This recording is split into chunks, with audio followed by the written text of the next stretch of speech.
Hello everyone, this is Jason from Primetime Aquatics. Thank you so much for being here. In today's video, we are going to be talking about 10 things I wish I knew before I started keeping planted tanks.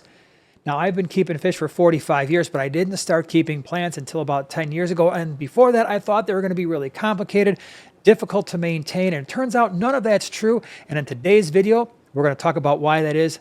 Thank you so much for being here.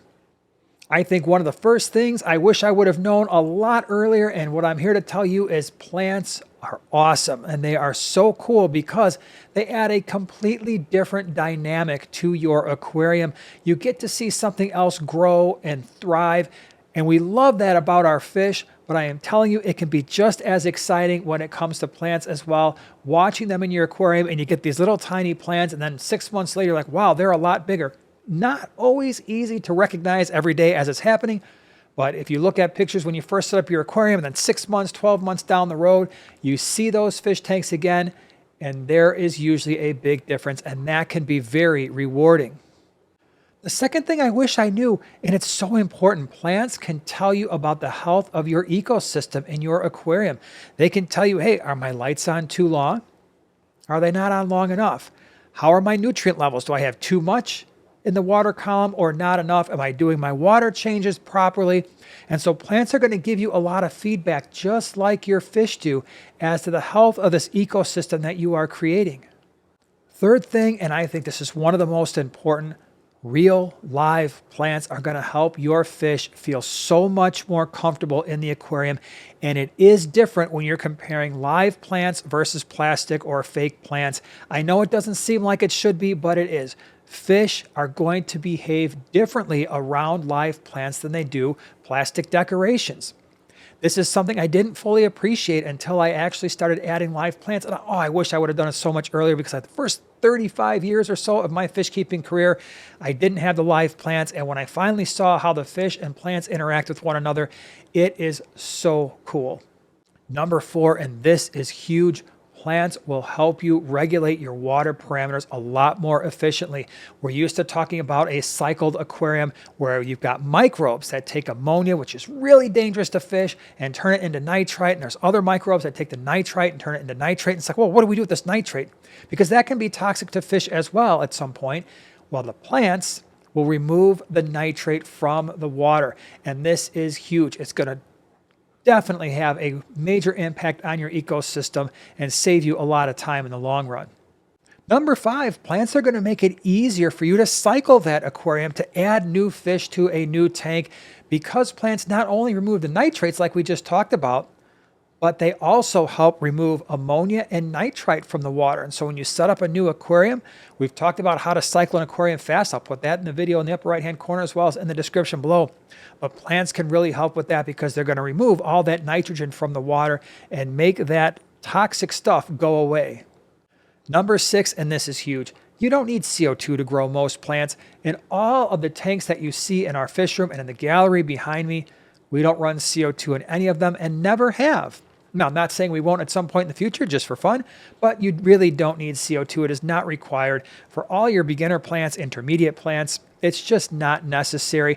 It really is. Get your plants in the tank, make sure you've got fish in there, supplying the nutrients, make sure you've got light, and that's really all you need. So CO2 is not required. I wouldn't worry about it.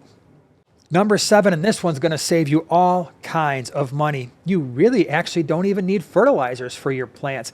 If you're first setting up a planted tank, some root tabs in the substrate might go a long way to helping them start to thrive. By the way, I've done a video on how to save a ton of money doing that. DIY root tabs. I'll put that in the upper right-hand corner as well as in the description below, because you can save, like I said, a ton of money just making the root tabs yourself. However, liquid fertilizers and root tabs after the tank is established, again, for the plants that we grow, the beginner types of plants, low light, intermediate light plants, we don't use fertilizer. We allow the fish to produce the nutrients that the plants require. And it's worked, again, if you look at all the tanks that we've got in our fish room, in the gallery, that's what we do. We don't use fertilizers. I don't add liquid fertilizers. I don't add root tabs unless we're first setting up an aquarium, and it has worked just fine for us. It will probably work just fine for you as well. Number 8, and I think I alluded to this a little bit earlier in the video, and it's a really important one, and that is plants will help you reduce tank maintenance. particularly your water changes. If you can use the plants to reduce the nitrate levels, that's the primary reason why you're going to be doing water changes.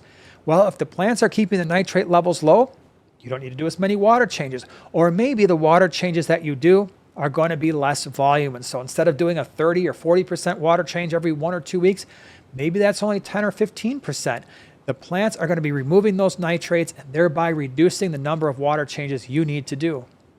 Number 9, and this is really cool, and we employ plants for this particular job all the time. That is, plants will help you reduce algae growth. I've done a video on which plants are best for that, upper right-hand corner, as well as in the description below. But if the plants are removing the nitrate, the algae is going to have to compete with those plants for the nutrients in the water column. And there are some really fast-growing plants that do an excellent job of competing with algae and thereby making it really hard for algae to grow. Even some of that dreaded stuff like the blackbeard algae, there are plants that will really compete with that. So if you're having an algae issue, I know it sounds counterintuitive, but if you add some live plants that remove some of those nitrates, you might have less algae scraping to do and your tank might actually look a little nicer. And people always ask, where is one of the best places to get plants on the face of the earth? Check out Flip Aquatics, flipaquatics.com. They have a great selection of a lot of low light, medium light, beginner type plants. They come in healthy. You get a whole bunch of them.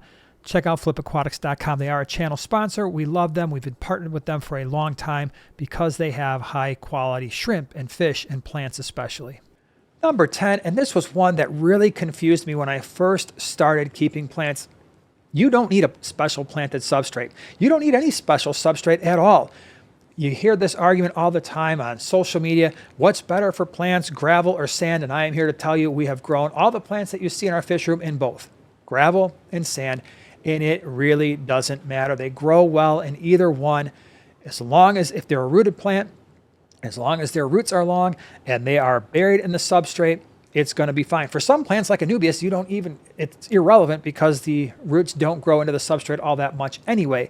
But if you have just regular store-bought inert sand or inert gravel, it's going to work just fine for almost every single beginner plant you could possibly imagine, and most intermediate plants as well. Low and medium light plants are usually going to grow fine in sand or in gravel. You don't need a dirted tank. You don't need the Fluval Stratum or the Eco Complete. Now, are those things helpful?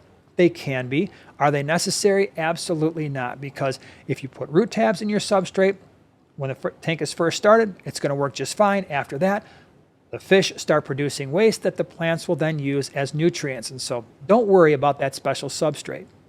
And the bonus tip for you here, number 11, I suppose, is you're going to have an absolutely beautiful aquarium and a wonderful ecosystem. It's just more enjoyable to look at an ecosystem that has that natural look, where the fish are really comfortable with their surroundings, where the plants are providing oxygen, they're removing the nitrate, which fish don't want to have in their water. It just adds something completely different to your aquarium. And if you have not tried a planted aquarium, start slow. Take some beginner plants like the Anubias or the Crypts. Like I said, we've got that video. In fact, I will put that video in the upper right-hand corner, best beginner plants in the lower right-hand corner. If you want to learn how plants reduce algae, that's in the lower right-hand corner. But I highly encourage you to try a planted tank if you haven't already. Thank you so much for being here. We'll see you in the next one.